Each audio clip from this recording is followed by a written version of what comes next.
ത്രിനേത്രം പവിത്രം മഹേശം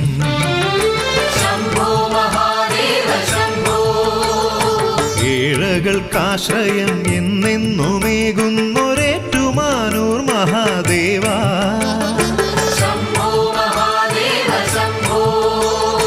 ഏഴര പൊന്നാന ആനയിച്ചെത്തുന്നൊരാനന്ദമൂർത്തിയെ നമിക്കാൻ ത്രിനേത്രം പവിത്രം മഹേശം